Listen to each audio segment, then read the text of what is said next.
What's up, studs, studettes, players, non-players, bros, non-bros? Dude, a lot of action in the markets of the market is just teeter-tottering its way, grinding up into really, our all-time highs over here. And we're right into it. In QQQs, we are about 3 points away, give or take. And in the SPY, we're pretty much there. We're testing. This 524 is a little bit of a suction zone. My thinking is still that we get a little bit of a rug for a day on the SPY at least, down maybe to 9 EMA or so. But, even though all these candles are green, these are kind of, right, these filled candles are really flat days. And so flat days I consider rest days. And so, it is working off some of that extension as you kind of have these kind of, right, filled candles. But, in the end, it's like, who cares about the SPY? Who cares about the QQQs? Who cares about the IWM when you've got the speculation back? You've got return of the kitty, right? Everybody wants to pet that cat. And the return of the kitty has set things, back in action. And so that's been a huge thing. AMC at one point was up quite a few cheddars here. If you look in, right, and we're looking at the pre-market here, guys. I mean, this was the action. This isn't, guys, one of the things to remember about meme stocks, if you remember this in, 2020, 2021, all the good action is in the pre-market. Because by the time it gaps up, you're up 100%, right? And so, it's an early bird gets the worm type of thing.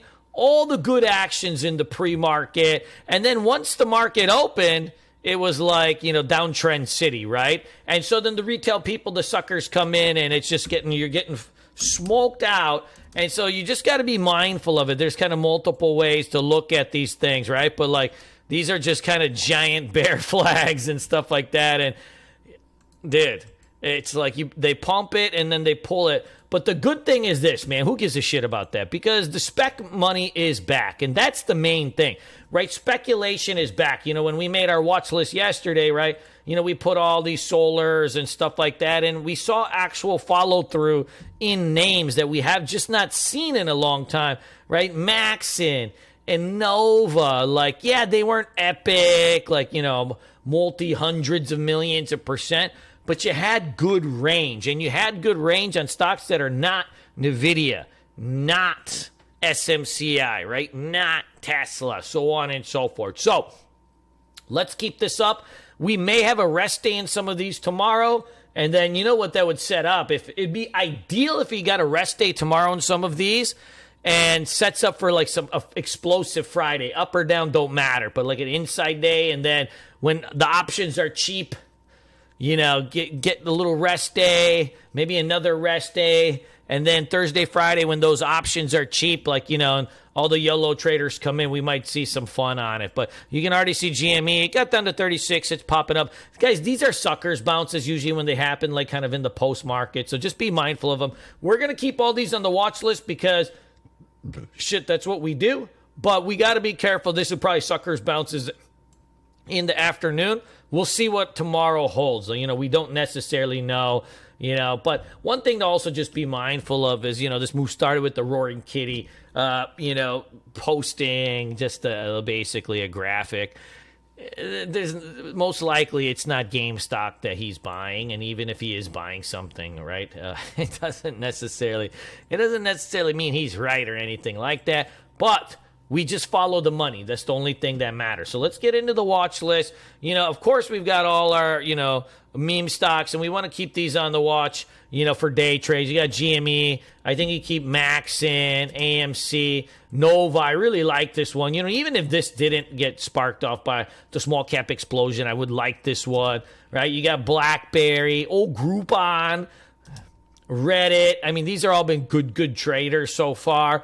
I think we keep some stocks that haven't moved yet, like QS, on the watch list. All of those are fine, all right? Now we got to move away from those. There's some good stocks here, man. We had FCX on the watch list last night, and you can see even the calls were going on fire today. Really just good. Dude, it just had some good movement.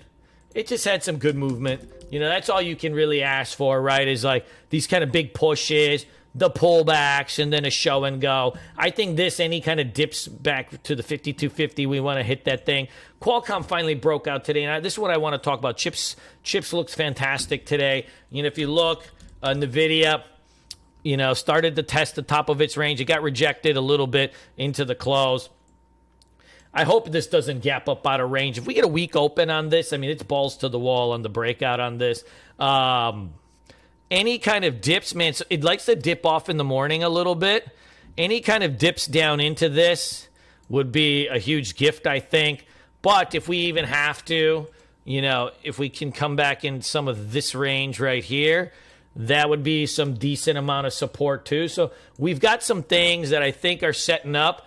I'll tell you, just let me add a couple more here. This SMCI looks like it's kind of starting to bottom out here.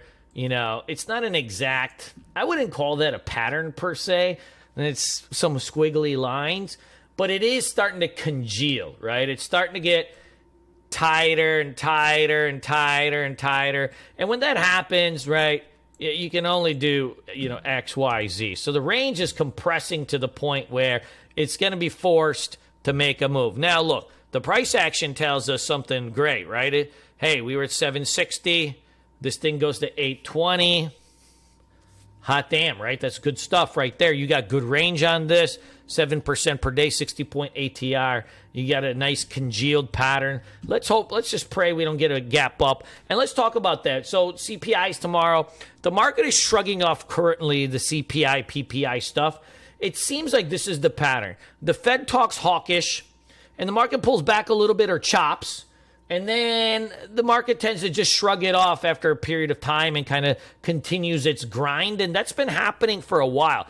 We've had numerous PPI, CPIs, and Fed speaks that say, like, hey, there's not going to be any rate cuts. This inflation is here to stay, and the market is shrugging it off. The catalyst for the market is not CPI. It's not interest rates anymore, right? It's AI and other stuff that's happening, right? And so that's something we got to just kind of keep mind of. So SMCI, NVIDIA, like both of these are going to be good. ARM had an inside day.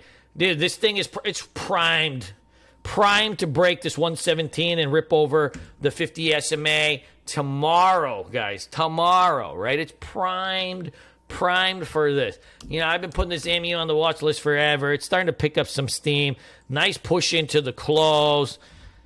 Finally, it went. So let's watch this thing for pullbacks. It's at the top of the Bollinger Band, so I want to be a little bit careful on this. This was not an easy one. It was almost like you had to swing trade this thing. Like, it was not a fucking good day trader at all. But some of the other ones are looking okay, right? So let's just kind of keep all these on watch list. I don't think you need too many of these. I think Taiwan Semiconductor looks fantastic. We get a week open.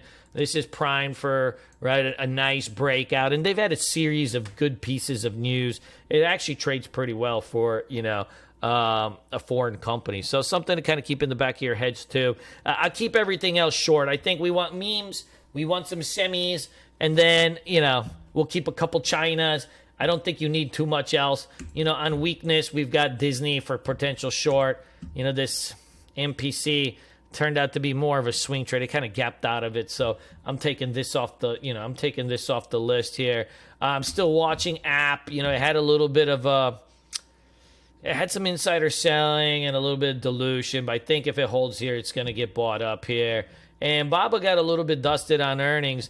I would not be surprised, though, to see this thing do kind of a little bit gap-down reversal play like Meta. I would watch this thing at 80, or like Meta, Netflix, where they just kind of like it gaps down on the earnings, and then you farts around, and then you just start your, you know, push higher. So keep an eye on that. It could take a few days, but this is happening a lot, man. Like, you know, oftentimes these this is how strong the market is. These gap downs, this Netflix about to fucking break out. Got smokes on earnings, and that's about to break out. So just something to keep in the mind. Meme stocks. Semis will be the play tomorrow. Let's see what happens with the CPI. If the CPI comes in real nasty and the market gaps down, we may actually have to buy it, you know. Obviously, if we have to chase a big gap up, it's going to be a big pain in the ass. But let's see. Let's hope for some hot inflation numbers. I want to pay more for my shit. because I want this gap down. I'm willing to pay 5% more on all my products for the next handful of months. If I get the gap down, I can rip a big shred tomorrow. Let's go have some fun. Let's do what we do, which is the do. I love you guys. Peace.